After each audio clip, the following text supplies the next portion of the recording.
are in fact friendly and can be adopted out. And Heidi can't keep her cages full because you have more adopters than cats in Parsippany. There's people who want to take these cats off the street and into their home if they're friendly. If they're not friendly, the vet checks their health, they neuter them, they vaccinate them for rabies and distemper. They are ear-tipped, as you can see in the picture, so they're easily identified by citizens and animal control professionals as a fixed cat, and they're returned. And then the key to this process and the M in this whole equation is the cats are then managed. There are people who feed them and care for them and monitor their health. They're not thrown to the wolves. Yes, sir. Could you explain to me, rather than notch the ear, if you put a chip in them, what the difference in cost is and what the benefits would be? $15. So we used it. The microchip. No. Yeah, the microchips. The purpose of the ear tip $7. The purpose of the ear tip is for an easy visual identification. Right. So if a citizen sees a cat with an ear tip or an ACO or a volunteer, if it's got an ear tip, I know it's good to go. It's been neutered and injected. Exactly. So if I see a cat without an ear tip, it's open season. That's why. So it's to help us better understand the progress that we're making. It's also to help avoid retrapping cats that are already fixed. And what would the advantage be if you had a chip in them? I actually do microchip my ferals. Not everybody does because there is a cost. Why? Well, honestly, I want to know what happens to them. Okay. I mean, so if you can track them. 100%. So once they're microchipped, you register the chip. It's depending on the service, it costs a small amount of money, but it's important to me if I've made the investment to try to manage the animals. So not infrequently, I'm sure if someone sees a dead cat, Heidi gets a call, right? Heidi goes and picks up the cat. So if that animal is registered with a microchip, if you were the owner, you would get the bad news, but at least you'd know what happened, right? And for me as a colony caregiver, it gives me a lot of data. I know where my cats go. Hey, I didn't know they went that far away. And obviously, I'm not celebrating the loss of another cat, but at least I know what happened. And I know that the possibility exists the cat's not, injured or hurting, or maybe it did go to another part of town, but as a manager of a colony, I want to keep track of my cats and know what's happening to them. Thank you. Microphone. Cats all start looking the same after a while. The tabbies all start to look the same. The black cats all look the same. So when a cat is scanned with a microchip, it's an identifier for that cat. So now you can look at the medical record. Oh, this one's due for a rabies shot. So it's the identifier for that particular cat, and it's easier to keep up with the medical records for them. Okay, thank you. Back in the day, they used to put a little ear clip in the ear. That was one of the other accepted ways of marking feral cats that had been fixed. But unfortunately, if they happen to get into a little fight, you've sometimes seen a cat with a tattered ear. It was hard to tell which was which. So if any of you have neutered a cat lately, your vet, even your friendly cat, he puts a tattoo on their belly so that they don't have to do unnecessary surgeries. Again, and about cost control, if you know he's fixed and or you know his vaccination status, you're not spending money investing where you could be working on another part of the population. And again, the folks who are managing the colonies, they monitor their health, they report any individuals that are in distress, they make sure that they're fed and sheltered adequately, and then they report and or trap on their own any newcomers. So cats live in colonies, that's the name for it, herds, flocks, whatever you want to call it.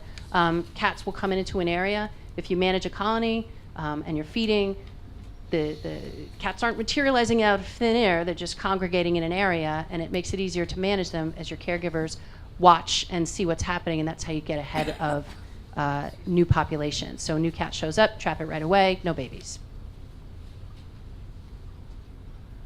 And here's why it works, right? The community gets involved. Look, not everybody likes cats. I get that, but a lot of people really do. And a lot of people are willing to spend time and money making sure that the animals in their property or in their care are well maintained. And they live in a lot of surprising places, but it's an effort that people, I think, get a lot of satisfaction out of. I know I do. It's a proactive approach. You're not dealing simply with managing complaints. You're actively taking part in the solution to make sure that you don't have this random population of cats. It ensures from a public health perspective that all your animals are vaccinated and overseen. And of course, long term, neutering cats and returning them is a lot cheaper than killing them. And ultimately, more beneficial if it can be done in force. It'll deal with the problem in a more permanent way than sort of skimming the troublemakers off the top. So statistically, these are some stats from some towns near us and the results of the efforts there. And I personally participated in Mount Olive and presented to the Board of Health there in 2017 on the results of our work there. There's a copy of the letter and report to the Board of Health in your packet. Englewood's an exception. I'm not exactly sure why. That's a kind of short duration. Don't get your heart set on a 2.5-year effort. Not if you've got 4,500 to 9,000 cats. But I will tell you that over a more practical 4 to 5 year time frame, we can reduce the population here by 75% or more. And the reductions are, to the best of my intention, they're permanent. What I mean by that is the small number of cats and kittens that show up, and you'll see this in the Board of Health report for Mount Olive, the intakes get reduced to virtually nothing. It really comes down to there'll be maybe a few older individuals that a colony caregiver calls and says, Heidi, time to help him over the Rainbow Bridge, right? Or you may get a report of a litter of cats or kittens. Mount Olive had not one litter of kittens in 2017. Mount Olive's big. Parsippany's big too. Mount Olive has fewer people and more farms. But when you're talking a geography that size and literally no kittens reported to the ACO, the other thing, and we're going to talk about this in a second, is what's key in each of these cities is you'll note that the grant funding is noted in Hillside. Most effective operations ideally are co-funded between the town and volunteer efforts, grant writing, donations from the community, and there's also a volunteer effort that complements the activities of the ACO. Heidi and her team are not going to solve this problem, but if the town of Parsippany is pro-positive and comes out as pro-TN... VM. Thank you, TNVM. You will find that there will be a huge volunteer effort that's going to meet you more than halfway. I'll get it eventually. So realistically, with the support of the town council and initial funding that's going to be necessary to create the momentum that we need, we got to get in here fast and we got to fix a lot of cats. We have to make a significant impression on the cat population this year, through the winter, next year, and through the following year, and you're going to see the numbers are just going to fall. Your curve will be like a reverse hockey stick, but we got to get on it, right? Community engagement and volunteers are key, and that means you guys have to be, if you're on board, you got to be 100% on. You got to talk about this as something you're proud of doing. This is a compassionate approach to managing community health, fiscally responsible and humane. The full-time ACO and team, the dedicated facility, that is the gold standard, and many communities don't have that. But our ability to have professional ACO collaborating with volunteers, there's a full-time permanent facility to showcase adoptable animals, professional oversight of the work of the volunteers. It's a model approach. The cat population will decline, and as I said, the numbers are going to invert. I need you to invest at the beginning, or else we're never going to get off the ground. There's too many cats. But if you make this investment initially, you'll find it's going to turn around. We talked about this in our meeting. The businesses alone. We've done some grant writing for work that I've done in another town. Corporations will hand over checks for $5,000 without batting an eye. I got New Jersey Natural Gas to give me $1,500 just to fix the cats in their parking lot. The corporations will help out. The optics are good, guys. Let's use that to our advantage. But you've got a lot of corporate entities here who could support a campaign if you made it something that the town's proud of. So recommended approach, again, be proud of what you're doing. If you adopt TNVM as a formal approach, make sure people know about it. For years, that was not the policy in Parsippany. There was a lot of underground effort. There's a lot of people that don't believe it. There's a lot of people that think a call to an ACO, somebody's going to come take their cats and kill them. You have to come out on the other side of that and be clear that you're in favor of safe, fiscally responsible, and humane management of the cat population. The initial effort's going to be concentrated, I think, in some of the larger colonies. Heidi certainly knows where the cats are. You've got some big apartment complexes, other communities of need, maybe areas where there've been complaints. We can do workshops to train groups. We can also train people one-on-one. The folks from People for Animals do these workshops all the time. We can get the public in. But believe me, you've already got dozens and dozens of people that are doing this now. They're just doing it undercover, and they're not well engaged with one another because they got to kind of be sub rosa. If they know the town is in favor, they're going to come together in a big way, and you're going to see a movement happen. Our discussion was that we can also purchase vouchers. So spay neuters can be funded. People for Animals does spay neuters. St. Hubert's is also low-cost spay-neuter. We can provide vouchers so that individuals that are willing to trap that backyard cat that they've been feeding, they can go ahead and get that cat fixed, and it's a done deal, and it doesn't require an effort from the ACO, where normally that would be a complaint call that she needs to deal with. The ACO, of course, will continue to respond to calls from residents, and March 1st is the witching hour in this part of the country. It's kitten season now. So our intention is to get going soon. So final points. We're hoping that the line item in the budget will stand. I've heard your conversations here tonight. I'm well aware. I'm a taxpayer. I get it, right? Nobody wants to see taxes go up. This is a blip on the budget. I can't do the math as well as Ann can, but I do think it's like in the 2 digits to the right of the decimal point in that equation. And you could get up to 500 surgeries for that money, and that's before we start accumulating donations and efforts from volunteers. I spend out of my pocket, on average, $12,000 to $15,000 a year fixing cats. Call me crazy. I'm spending half your budget out of my pocket every year to fix cats, right? There are people here who will dedicate that kind of effort and time, and the people are here to do it, right? We can get the services from our partners 90% off what you pay for your vet. I almost died when I found out how much civilians pay to fix a cat. $350? All right, why? We don't pay that much. We'll pay anywhere from $25 to $55 a cat. We'll spend the money wisely. They'll be microchipped if needed. They'll get their shots. They'll be assessed. They'll be vaccinated and become a safe member of the community. The ACO's also, Heidi's writing for grants right now. In fact, I'm preparing a letter for her that I was supposed to do today. Oops, I was working on the presentation. But there are grants available. There's a lot of organizations, Petco, PetSmart, Best Friends, Alley Cat Allies, that support these efforts in communities. And once we get underway, I guarantee you, we're going to be able to approach corporate donors and get access to money. Corporations want to be seen to be supporting these kind of efforts in communities. The money is there. And again, over time, this will pay for itself. What do we need? We need a budget approval from you, but perhaps even more importantly is your proactive endorsement that this is an approach that the town wants to take, that you want to make a commitment to being a no-kill community and sort of free the citizens and the residents to do their best work and not be afraid of being out in the light of day with what they're doing with the cats. We will work together, so Smitten by Kittens, my organization, People for Animals, there are a number of other nonprofits active right here in Parsippany today, like under your noses, but under the radar. There's a number of organizations and individual volunteers that are ready and able to engage. We'll get some folks on board specifically to work on trapping, to work on volunteer coordination, to work on making sure the Facebook page is updated and we're communicating. Social media is a huge weapon in this war, and we'll get some cats fixed. That's the plan, guys. So. Diana, could you just discuss with the council a little bit about how you described to the mayor and the councilman and I the potential reduction from the initial allotment of funding that we would presumably allocate in 2019, and how that might be reduced in subsequent budget years? Yeah. So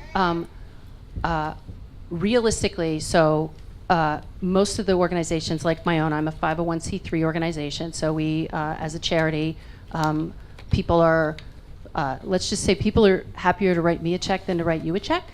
So my organization, through a variety of grassroots fundraising efforts, was quite comfortably raising $12,000 to $15,000 a year before we did matches. And again, that's separate from the money out of my pocket. My expectation is that we will have contributions from civic organizations and businesses as well as individuals in year one that will supplement the initial investment that you're making. I believe that you will see these numbers turn around anywhere from 12 to 24 months. You will be in a position to potentially eliminate this line item altogether. I'm not a CFO or a finance person.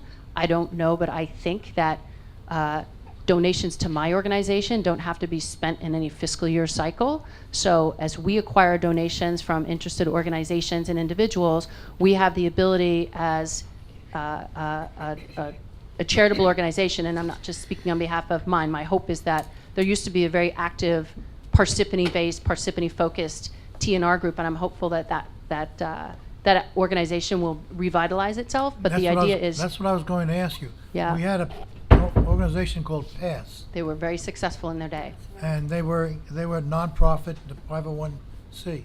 So if we can find some of those ladies that were part of that PASS. They're still here. Yeah. Well, Ma- Suzanne's not, but that's the point. You have there. Several of the people that trap with me and for me and that foster for me are here in Parsippany. I lived in Parsippany for years, up in Mount Tabor. I've recently moved to Morristown, but I spent a lot of years in this town. There's a lot of people who are interested and active. And the notion is that to answer the question that you put, my realistic time frame is I think you're going to need a budget line item on this for 3 years. I'm not saying it's going to always be this amount, but you got a lot of cats to fix. But the key is that once you've passed the tipping point and we're effectively reducing the population, and once we also cross from the point where it's primarily public funded, meaning your money, to primarily private funded, meaning donors and other organizations supported. You guys watch the budget, you guys do the numbers. It's an open book with a 501c3 partner. You'll know exactly where we stand from a funding But perspective. what I think I hear you saying, though, is if we have a 501c nonprofit in Parsippany, like PASS, the corporations will be more willing to donate to them. 100%. Yep, Because 100%. it's tax deductible. That's exactly for them, right. Yep, exactly right. as opposed to donating to the town. Yeah, and I mean, we've done it both from a matching grant perspective as well as from a individual donation perspective. I mean, look, you guys know what your ratables are, right? You know who your big companies are, right? Make it understood this is something that matters. I mean, I've always said the hardest part, I work for a very large corporation, the hardest part's just getting permission. The zeros on the check don't matter, right? With big, I'm not saying they're going to give you $1 million, but for me, it's as much of a pain to write a check for 50 grand as it is for 50. So I may as well do 50. You know what I mean? It's when we get to these organizations, if they're willing to participate, 5 companies give you 5 grand. Boom, you just zeroed out your line item, right? I think we can get there pretty easily.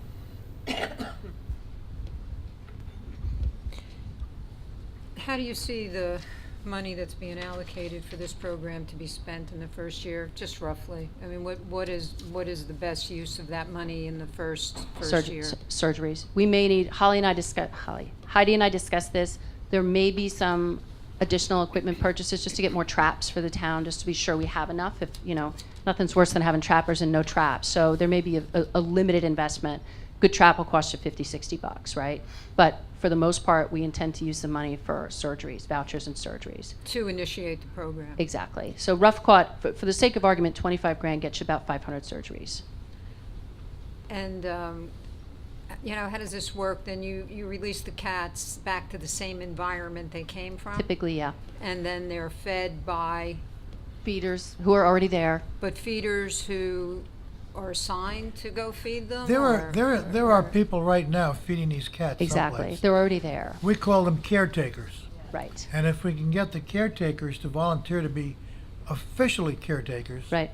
then they would be watching the community of cats, the feral cats that they feed. So you'll know Yeah. that? You'll know that people are caring for the, because my 100%, concern yeah. is they go back out and they live in Oh a no. Oh well, horrible- we probably wouldn't come to the cat without a caregiver alerting us. Like, it's a strange thing, right? Not everybody likes cats, but nobody can, the people that have the right wiring can't resist the little kitty cat, in the dumpster behind Fox's out on Route 10, right? So stop and give them a can of food. The majority of cats find their own way to places where there is food, and the food is coming from caregivers and feeders, by and large. How long do you keep the cat in a facility once they're operated on? The standard varies. A male cat can be released the next day. It's an overnight. Just make sure the anesthesia's out of his system so he's not confused. And when he's returned back to his home, he's got his faculties about him. Females will keep a little bit longer. Sometimes just 2 days is adequate. It's a pretty small incision in a kitty cat. If she was gravid at the time, we'll typically keep them a little bit longer. Yeah, because that can be an issue, right? It's more of a surgery. Yeah, it's more of a surgery. We would, there's an ethical and a heart. I mean, you don't fix a cat that's going to give birth the next day. That's not how it works. And in those cases, you take the cat has her kittens, mommy takes care of babies 5 to 6 weeks old. You take them, you hand raise them the rest of the way. Mommy gets returned back to her colony, all is well. But the kittens get placed as pets in households because, just in case it's unclear, feral cats are feral because of how they're raised. The cat's a cat. If they're not socialized, they're not going to be friendly to people. They don't understand. But if they're raised by people, anytime after 5 weeks, which is when my preferred window is between 5 and 6 weeks. You give me a 5 or 6 week old kitten, I don't care if it was a mountain lion, it'll be eaten out of my hand by the time it's 8 weeks old, right? If feral stock is not, it doesn't mean that they're going to be a tiger when they grow up. So you evaluate them for feral and ones that are more domesticated? Exactly. So when we trap them, trap, neuter, adopt is not like, it's not a separate discipline per se, but in a town with a concentration like you have in some of your apartment complexes, in the industry we refer to them as dumps or abandoned animals. So people often can't take their cats with them for some reason. And while there does tend to be more of a tendency to take dogs with you or find another solution, people don't seem to really feel that badly about leaving their cats behind. There is oddly a sense that the cats will fend for themselves, which typically means they'll go and find wherever a caregiver is feeding cats, but it's not a great solution for an indoor cat to go outside in October, November, December and try and fend for itself. So the idea is the caregivers monitor the colonies. When we start working in one of the larger apartment complexes, a lot of the cats that we trap, we're going to assess as friendly, and then we adopt them out. Again, another advantage. You've got a shelter. We can actually showcase animals there. Smitten by Kittens, my group, we home foster all of them, promote them on, there's a variety of sites like Pet Finder and Adopt a Pet, promote them to our Facebook page. We're the groups you see at PetSmart on the weekends, adopting animals. The shelter's a huge advantage for you in helping to make a dent in this problem for the town. So you'll help Heidi maintain some of this when they're trapped? You'll assist in that process? 100%. I mean, she's already doing it now on her own, but there's only so much that she can accomplish, or her team, I should say. There's only so much they can accomplish. The idea is with the volunteers, we're here to augment, right? So Heidi's got a job to do. Heidi's got professional scope of effort. What we'll do is be supporting the stuff. We're kind of like eyes, ears, and legs on the ground. If we know of someone that is already caring for the cats, and we approach them to be a caregiver, where do they register, or who do we call once we have that person and they are willing to still take care of the cats once they are neutered? So I've had a couple conversations on this. I spoke with the animal control officer in Edison last week. Edison's a model community very similar to Parsippany in many ways. Smaller geography, more dense population, but they similarly had a professional ACO, shelter, and a volunteer effort that led to their very successful TNR efforts. So the answer to your question is we don't typically have the town formally register colonies, and there are some legal reasons for that. But the notion is that if individuals know that Parsippany is cat friendly, and we give them an email address and a phone number, we're not going to have a problem finding out from people. So the short answer is, if you know a person who's got a cat, we're working now. We have to figure out what exactly the right model is. So the town, the shelter has a Facebook page already. There's an email address for the shelter. If Parsippany is going to talk about what they're doing, it's as simple as saying, if you're already caring for cats, send us a note, let us know, we'll help you trap and manage the colony you have. If you've got cats that you're worried about, give us a call or send us a note, we'll come out, assess, and help you manage those cats effectively. One of these So- caregivers asked me a question. I didn't have an answer. He says, if I volunteer now and I'm officially a caregiver for this colony, which I've been feeding, but now it's official, my name is on there as a caregiver for these cats, and one of these cats scratches or bites somebody, he says, am I liable now for a lawsuit because I'm the caregiver? So that is, there are some legal writings on this, and there's some information about it in a document I put in your packet. The Animal Protection League of New Jersey is a coalition of lawyers who have positions on a lot of these things. I'll research that, but here's I'll give you my short answer again. That is probably as good a reason as any for colony caregivers to be registered informally through your charity partner, if you will, as opposed to having some formal registration through the town. Because in theory, if they're registered through the town, I suppose liability could even be conferred to you, Okay. Thank you. right? I don't know whether Heidi can answer. Do we have a ordinance where people can't feed cats? No, they can't feed. They can't feed wildlife. There's no mention of they're not allowed to feed cats. You Oh, yeah. can't leave an accumulation of food out. That would be a health code violation, Right, an because it accumulation draws- of food. yeah. But it It doesn't draws say other you can't. animals. Right. What's that? It draws other animals. Correct. Yeah. And then you're prepared then to advertise this and make it known that we're, initiating this program where Yes. people could volunteer. So Yep. you'll handle that? We You'll- can, yeah. With your Yeah. assistance? Yep. And it's on our website, that will be easily. Well, it's on your website, Well, I mean, right? it will have to be put there. Like we can advertise on our Facebook page that Oh, on your this is Facebook page. yeah, that this is what we're doing. I mean, the township website can get updated. I mean, you can go to the So- apartment complex, send out mass Right, notifications. so through you, Council President, I think in summation here, the administration, I don't want to speak for the mayor, but is supportive of us pursuing this endeavor with a partnership with some nonprofit groups in the area to try to make the, what's the abbreviation again? TNVM program Good job. a success here in Parsippany. That being said, what I think we're looking for is an acknowledgement by the Township Council that they would also be supportive of us pursuing this. What I see is a series of programming meetings that would need to take place for us to outline exactly what this would look like and what this relationship would look like. And then subsequently, there will be a series of ordinances that would need to be drafted out of those meetings and then reviewed by our township attorney that would be brought back to the council to be enacted so that we can begin the program here in the township. For, just speaking for myself, absolutely, Yeah. absolutely. Yes, definitely. Thank you, I've Diane. been trying to do this for 15 years. What took so long? Our ACO did not want to do it. I congratulate you on taking a step in the right direction.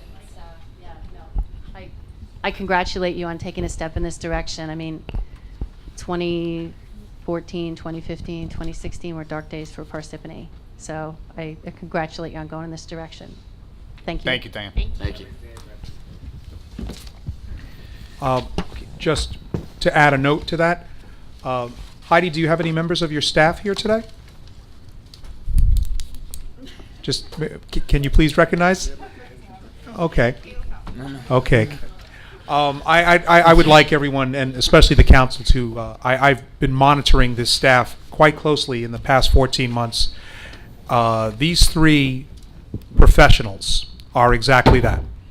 They have skills, they know their job, they're good at their job, they do it with passion at the same time, with heart, and with the clinical skill that's required to do something like this. That's very difficult because sometimes it's not just about animal control, there's also a bit of human control that needs to be done as well. And they do it very admirably. So thank you very much, Heidi, you and your staff. Thank you for everything you do for the township. Thank you, Heidi. Thank you. Okay, moving on, Township Clerk. No report at this time, thank you. Township offices, committees, reports. Not at this time. Okay. Engineering report, Lake Parsippany Road Improvements, Phase 6 project. Construction of the 6th phase of the Lake Parsippany Road Improvement Project remains in progress. Water service installation continues when the weather is favorable and the project will be completed in the spring. No council action required. Moraine Area Streets Phase 2 project, the 2nd phase of this project is substantially complete. Minor cleanup items will continue as long as the weather is favorable. Final restoration will be completed in the spring. No council action required. Mount Tabor Area Streets Phase 3 improvement project. Construction is approximately 40% complete and work is stopped for the winter. Construction will start again in the spring. We continue to monitor site conditions and address concerns as they arise. No council action required. Drainage issues. Engineering and the Public Works departments are still investigating numerous drainage issues. The Cherry Lane issues are still being evaluated, but the wet weather has delayed some of our ability to get equipment on site to investigate more thoroughly. Crews have inspected drainage lines and continue to investigate until the source of the problem is identified. The drainage problems on Old Dover Road have been corrected, and we are investigating several concerns throughout the town. No council action required. Edgewood Court reconstruction project. This project was awarded last month and is anticipated to start in the spring. No council action required. Sandra Drive and Sandra Court reconstruction project. This project is for the reconstruction of Sandra Drive and Sandra Court, including drainage improvements, curbs, and full-depth pavement reconstruction. Bids were opened on February 21st, and a recommendation to award the project to Midwest Construction is requested. A resolution will need to be adopted by the Township Council. Forge Pond Luxury Townhomes, release of performance guarantees, Block 734, Lots 2, 63, 64, and 68. The developer completed all site work in accordance with the approved plans. Inspections were made during this course of construction, and this office has no objection to the release of letter of the credit number 1003-SB for the overall site work and letter of credit number 999-SB associated with the soil moving guarantee. A resolution will need to be adopted by the Township Council. Starbuck Corporation Performance Guarantee Release, Block 726, Lot 9. The developer completed all site work in accordance with the approved plans. Inspections were made during the course of construction, and the office has no objection to the release of performance bond number 023038514. A resolution will need to be adopted by the Township Council. Target Federal Realty Investment Trust Performance Guarantee Release, Block 729, Lot 7. The developer completed all site work in accordance with the approved plans.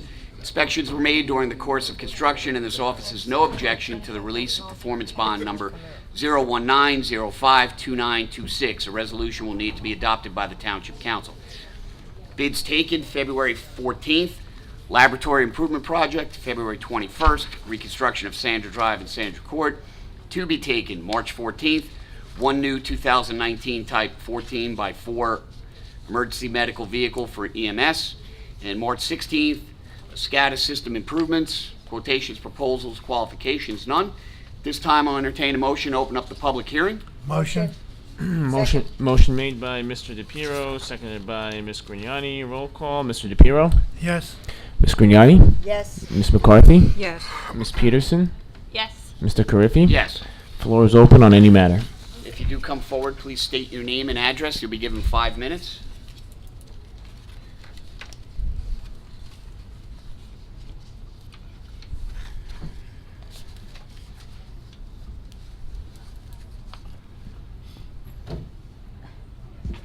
Oops, that's okay. And please sign in. Did you sign?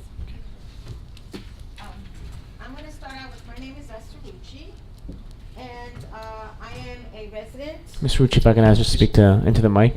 Yeah. Just Thank state you, ma'am. your address, please. Is it on? Is it? Yes. It's good? Okay. My name is Esther Rucci. I am a resident of Lake Hiawatha. I live on Chesapeake Avenue, and the reason I came was because of the feral cats. She had a great presentation, but they didn't speak anything about the diseases that cat carries. I've been here for 15 years, and I am also captain of the neighborhood watch on my block. I am also a member of the Parsippany Women's Club. The problem with feral cats that I had was a neighbor that had, he was a hoarder, and there was cats all over the place. I had feces in my yard. I had my grandchildren play in my yard without noticing that there was cat feces, stepped on it. My dog once ate cat feces. Now, the hoarder isn't there. Unfortunately, he died, but the cats kind of went away. It just started. We've had cats here there's about 3 or 4 cats running around the neighborhood on Chesapeake Avenue.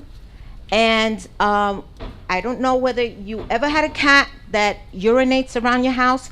That smell permeates through the whole home, okay? And just today, my father's room, he's 93 years old, the smell of urine was unbearable. The cats are constantly coming in no matter what we do. We spent over $7,000 to put a vinyl fence when the hoarder was there, and cats somehow always get in, okay? Now we're starting with the cats. They never spoke about, that's fine, whether you want to, control the population, but she never spoke about the diseases that cats carry in their stool, Okay, when they urinate or when they have feces around the area, you can get many, many diseases. I'm also a nurse for 35 years. I'm partially retired, and there are many, many diseases that are contagious through humans, all right? There's one that they made a study in Sweden that one of the parasites can actually go to your brain. You can get very sick. You can get even salmonella from cat poop, all right? Because if a cat eats a bird or something, yeah, it carries salmonella. You can also get that if it's in the stool. I understand that they have the control. The time that the hoarder was there, when I called the city, I would have to pay $75 for each cat that was caged. Now, if they neutered the cat and they bring the cat back to the same neighborhood, that's not going to fix the problem of the cat or the urine in around the home or in my backyard. So I'm just wondering, how can this be taken care of? Is that your question? Yes. Okay. First, I would probably say to speak to Mrs. Mooney in reference to that, and I think she would be able to best advise you. Correct me if I'm wrong, but I think that she should speak to you about that Okay. offline, and you can get it any advice from her. I'm sure she'll be able to direct Help you out. and definitely help you. Okay, great. Thank you. Thank you.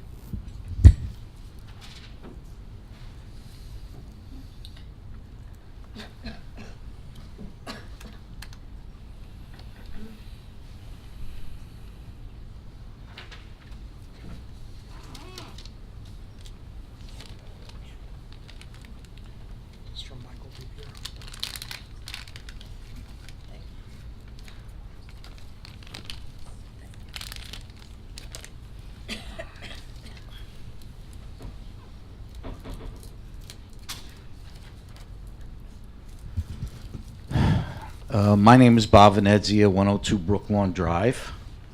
And for the past 5 years or so, the township has found it necessary to transfer almost $3 million per year of surplus money from the water and sewer utilities to make ends meet in the general budget.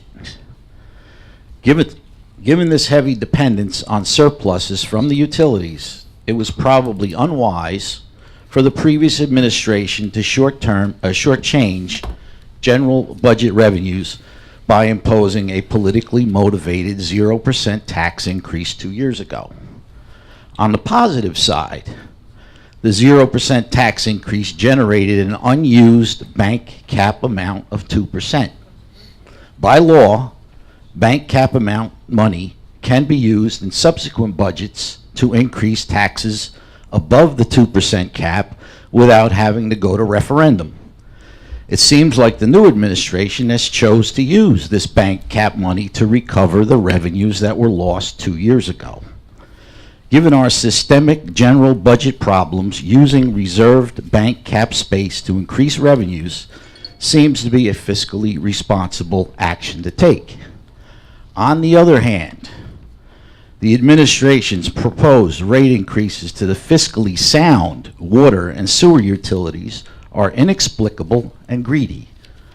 During the last meeting's presentation, a healthy surplus goal was defined as 10 to 15% of the current fund budget. But both the water and sewer utilities have surpluses in the neighborhood of 50%. Requesting a rate increase for budgets that are already comfortably exceed the target surplus goal cannot be justified unless the real motive is to shift even more money to the general budget to avoid having to make difficult spending cuts. And finally, I have a few budget questions that I would like you to ask and have you respond to. First one is, how much unused bank cap space is available for use in this 2019 budget? Question 2, what is the maximum budget rate increase that can be legally imposed in the 2019 budget without having to go to referendum? And then the third question is, what is the total number of staffing increases in the 2019 budget And how many of them are in the police department? Thank you. Just real quick before you, were you here for the very beginning of the meeting?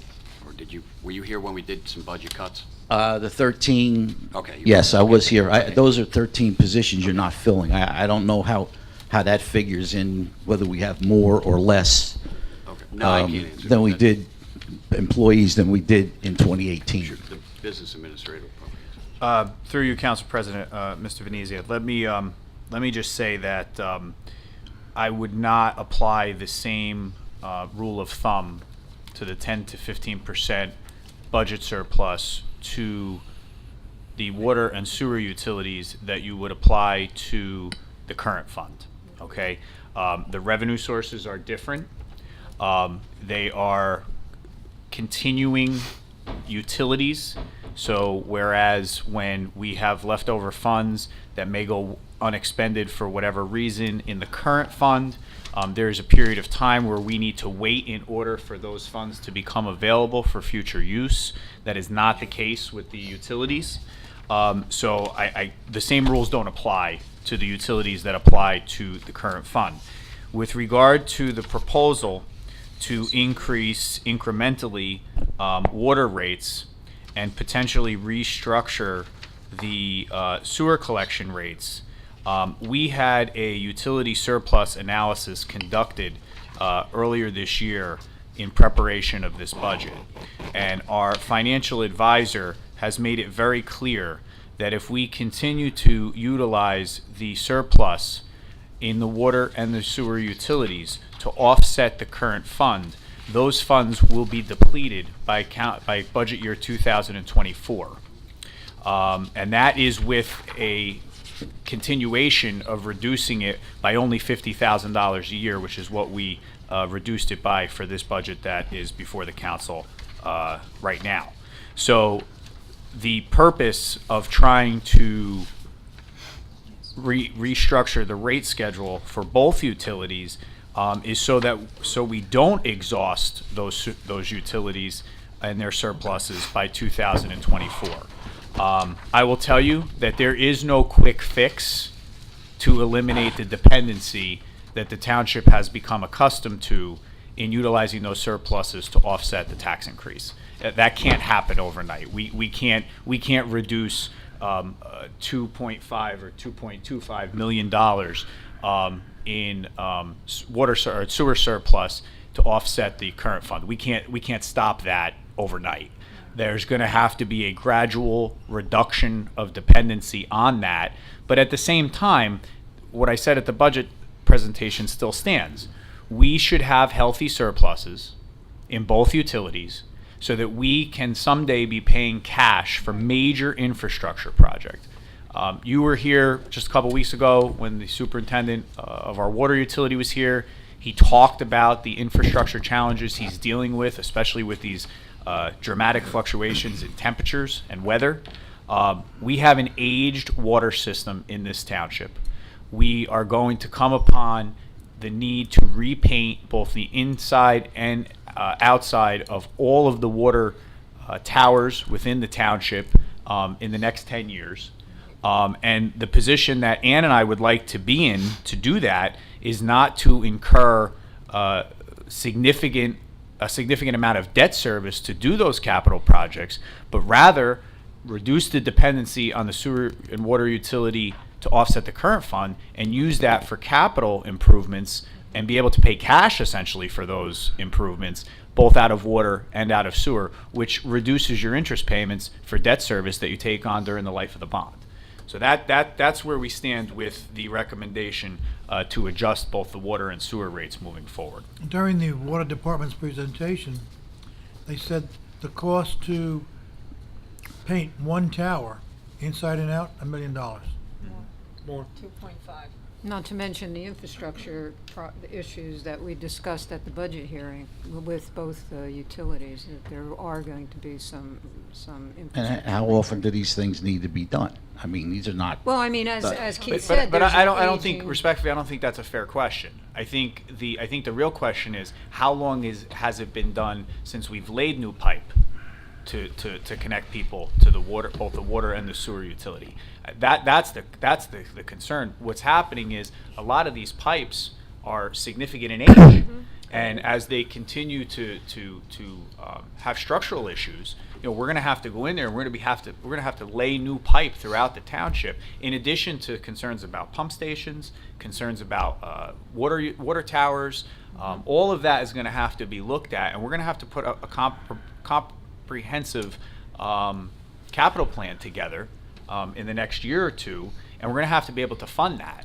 And my position, and it's very clear, I said it to the mayor before I took the job, we need to put ourselves in a better position to not be dependent on the utilities to offset the budget, and we should be using that for capital improvements to an aging infrastructure. And do you have the answer to the cap bank I don't question? have the cap bank in front of me, and I'll be happy to give that to you. But quite frankly, we did not dip into the cap bank at all this year because the items that went up are not part of the cap bank. They're excluded from the cap bank. The increases, so there's certain inclusions or exclusions that go, again, that do not get included in that cap. And with regard to new positions, there are none. The 13 positions that were vacant in the current fund were cut tonight, and we'll make those changes to the budget. What was not listed in there was vacant positions under the utilities because, again, they're self-sustaining, they're self-funding. There have been a number of hires that have been proposed that I have put on hold in both utilities. The department heads are going to be required to justify the need, but for example, we need a lab tech right now at the sewer utility. We can't function without proper staffing. It's a 24-hour operation down there. We can't function without proper staffing when it comes to lab techs. So at some point in the near future, once we have a recommended candidate for that, we are going to have to hire for that, which is why I wanted to clarify the earlier discussion about a hiring freeze, because some of these are essential positions. But it's not a new position. It's a position that was funded in prior year budget. I just think my problem is that we're using the surpluses from water and sewer to fund water and sewer projects and also the general budget. Completely agree. And I don't see why that, why it would, why it's so difficult to get the general budget down to where it was before we started using these monies. I mean, can't we identify what, going back to 5 years ago when, before these surpluses were used, what did we use the money for so that maybe it can be eliminated. I mean, if we start, hiring people left and right, maybe we can get the staffing down back to where it was 5 years ago through attrition. I'm not asking you to get rid, axe anybody. Attrition, just like not filling a position. Yeah, but that takes time. I It mean, that takes will time. take time. And I guess that is the goal. And I'll that's point to being a decision that the recommended. council made, I don't know if it was late last year or earlier this year, when the police chief proposed to eliminate through the table of organization 2 lieutenant positions. Now, currently, those 2 lieutenant positions are still filled, but upon retirement, when the first 2 lieutenants leave, those positions will not be filled and they will be eliminated in the table of organization. I mean, that's the type of planning that I think Councilmember McCarthy is alluding to, that we have to plan for the future. But again, these things unfortunately don't happen overnight. Well- And unless you're talking about layoffs, which let me stress, we are not at this point talking about any types of layoffs, maybe some restructuring recommendations later on in the year, but not layoffs. You're going to have to just plan to do it through attrition, as you suggest. And I would just like to see you increase your goal of reducing the amount of money that you're taking from the surplus. Instead of reducing it by 50, just be a little more ambitious. Maybe 100, 200,000 a year. There's nothing structurally more important than Only that. the time's up, so. Okay. What's the answer? All right. That's fair.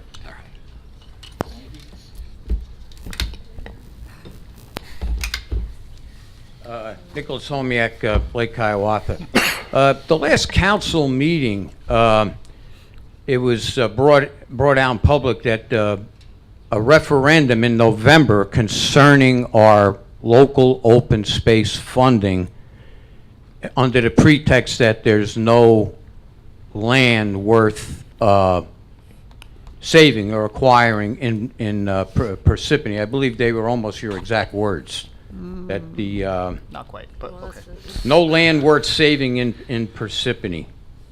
It was something to that effect. But it was when what I want. That may be true. It may be true, but do we really know? And how can we know if we don't have an environmental resource inventory, or if we don't, it's not confirmed? For example, the open space or environmental committee. We could use the Highlands. Maybe could even help us with this. But one part of our master plan forever has been Troy Meadows. But Troy Meadows is not, it's not just the postage stamp on the envelope, it's the whole envelope. And we've neglected that part of our master plan for long periods of time. So one of my things was, if we had a local open space fund, we could aid the wildlife preserves, because they do cleanup projects, they try to eliminate exotic invaders and plants. They have a lot of things going on down there, and maybe our funding could help them, or even maybe fund other land acquisitions in the county or even the state, because we're, you know, land is a resource for everyone. The other thing that upset me was when the whole thing with affordable housing. They're kicking down the door. We didn't prepare for this, but when I hear the courts don't care, they have to care, because there has to be a science and a logic behind where people live, where people work, how they're going to get there, where they're going to shop. If you just start the whole like housing project thing again, and then there's no jobs, the economy is destroying itself, it's going to be unsustainable anyway. So the courts have to care. And about the cats, I believe there are states in the union that require cats to be licensed for some of the reasons that this woman here mentioned from Chesapeake, and including rabies. So I don't understand why the state of New Jersey doesn't consider having a license program. We could even run it locally, but licensing cats. And the other thing is, if you don't declaw them, next to loss of habitat, they're the biggest killers of the songbirds. So if you cut their thing off, and then they're running around, they still got the claws. And how about people who let their cats roam? The well-groomed cats. There's two that come around my neighborhood, and they're always trying to ambush birds. And you could tell they're well-fed, well-groomed. So there should be some kind of an ordinance for people not to let their cats roam. And also, if there's neutering thing, unless they can get the colony down to zero or almost zero population, stop feeding the cats. Stop feeding them. 1 minute, Nick. All right, that's all I have. Thank you. Thank you.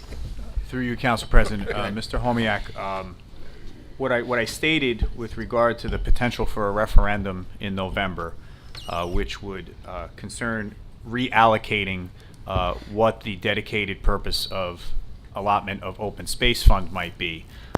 What I said was, in every municipality in the state of New Jersey, there is a reduced amount of open space for towns or counties to go out and acquire. That's just a statistical fact. That being said, we are now back in the Highlands Council, so there are some protections that are afforded through that membership that didn't exist prior to council resolution from just a short time ago. So what we are looking at now, and we're going to be working with the township attorney on this, is whether or not it's wise to craft this referendum to allow for the apportionment that is dedicated for acquisition, to reduce that by a certain percentage so that we can utilize that for park development, for recreational purposes, and move it from acquisition over to those other functions. Now, that doesn't mean that we will eliminate, or we would recommend to the council that they eliminate acquisition entirely. We would just reduce the apportionment dedicated to acquisition. With regard to the courts, I wish the courts cared. I think I've said this before, the problem, and I think most of the folks up here with me agree on this, the problem with the Council on Affordable Housing is that the legislature has failed to act. Folks who get up at local council meetings and talk about this issue should really be talking to their legislators about the fact that they and multiple governors just haven't acted on this from a governmental standpoint, and it got kicked to the courts, and the judiciary has ruled on how this affects with really no input from local municipalities or their constituents, because judges don't have constituents. So in the same way that elected officials do. So that's the difficulty with affordable housing, and how they really don't pay mind to the impact on schools, to the impact on infrastructure, to the impact on traffic. It's just about meeting numbers. You know, if I'm not mistaken, I don't think you can declaw cats anymore, can you? We were just having that conversation. It was a bill for the state legislature to ban declawing in New Jersey. Yeah. Several states have outlawed it. It's outlawed in the European Union. It's considered an abomination. James Griffey, Parsippany. I'm here as a former Board of Education member. I was on a Board of Education for quite some time. And watching the videos from last week about 1515. And please, I may be off on some of the information, so please correct me if I'm mistaken. And I apologize in advance if I am. But you had said that you relied on the Rutgers study of 43 children. But even with the Board of Education members that were here, I haven't heard one piece of information on how many of them would be special needs and or require one-on-one paraprofessionals or an aide or an IEP plan. Because as you know, and I actually, Ms. Tisi is one of my favorite teachers at Littleton School. She's here, so we didn't plan this, but I know that the cost of that is significantly more than your average student. And I hope that you take that into consideration when you sit down with the Board of Ed and negotiate how much money that will be allotted to the Board of Ed for that. Is that accurate, that the study doesn't say what the special needs? And I haven't heard anybody talk about that. Is that accurate? He'll answer your questions at the end. Okay. If you have any. And the next thing I want to talk about, I don't know if it's still on the table, about the $78,000 for the garbage for the Board of Ed. And I know I heard Mrs. Schaffo and Mr. Valori come up here on a tape and talk about the July 4th fireworks. But that's an ancillary issue, which is a small amount. What I think, and I hope you are aware of, Mr. Kaczmarek, is that the Board of Ed owns a lot of property. And I think they still do, and Mr. DePiero, I know you were on the Board of Ed at one time, so you could probably correct me if I'm mistaken on this, is that they lease 24 or 25 acres of Volunteers Park to the township, and for $1 a year. So I can't imagine what that cost would be if they were to try to say tit for tat and say, now you got to pay. But more importantly, I think, and I still think this is still true, is that the Board of Education owns Car 69, which is Rescue and Recovery Building. And they only lease that as $1 a year too. I would like you to, if that's still correct, if you could let me know about that when I'm done. Sure. And then finally, the last thing, when I was watching the tape, you had said, originally you had the budget at 10%, and you with Ann Cucci, you sharpened your pencils and you got down to 4.72, and you talked about that it was because of the contracts, and you're obligated under certain provisions to provide for that. And I get that, I understand completely. But my question to you is, who negotiated those contracts? Was that under the previous administration or this administration? Because I think, and I understand the police is part of the bigger part of the budget. You said about longevity and educational expenses. And I just want to know, was that negotiated under the previous administration or under yours? And then you come here and then you say, listen, we have to do it. We have to pay them because they're obligated by the contract. But who negotiated that contract? Previous administration or you? Not you specifically, but under this administration. I say last attorney that was here, at least he wore a mask when he robbed the taxpayers. This, you're saying that you're holding a gun to somebody's head and saying, look, we have to do it. You negotiated the contract, and now saying we have to do it. And you're not even wearing a mask. Thank you. Thank you. Mr. Creefy, on the Stanberry issue, you're 100% correct. there's no way to predict special ed students and who would be moving into those units. You can only go by the study and what the predicted amount would be based on demographics and other factors. We have a meeting set up within the next 10 days with the Board of Education. The mayor set this meeting up in order to put together an agreement with them. How we formalize that will be led by our township attorney, so that we would give some of the pilot money collected to offset the cost of any students that are generated from that development. So that is the game plan with Stanberry. But you're right, there's unforeseen pieces to that, including whether or not any of those students are special needs. I just had you to take that into consideration when you. Sure. come up with it. Yeah, and that, The other item, I did negotiate the lease for Volunteers Park for $1 a year with the school board. But keep in mind also, we own the school board building. That was the old library. And the township leases that building to the school board for $1 a year. So there's a trade-off. right. I just had one example. Wait, Right, and I was going to just to piggyback off Councilman DiPiero's comments, because he's 100% correct. I had our tax assessor do a little homework for me on the rental of the building for the Board of Education offices. If we were to rent that out, hypothetically, and I fully understand this as a hypothetical, full disclosure here, but if we were to rent that building out at a reduced market rate of $10 a square foot, we are losing rent to in somewhere in the neighborhood of about $260,000 a year. I get it; it's a hypothetical, but when you look at the trade-offs between the township and the Board of Education, they're significant. The park is a piece, the building is a piece. I can't speak to the other rental that he mentioned. On the other hand,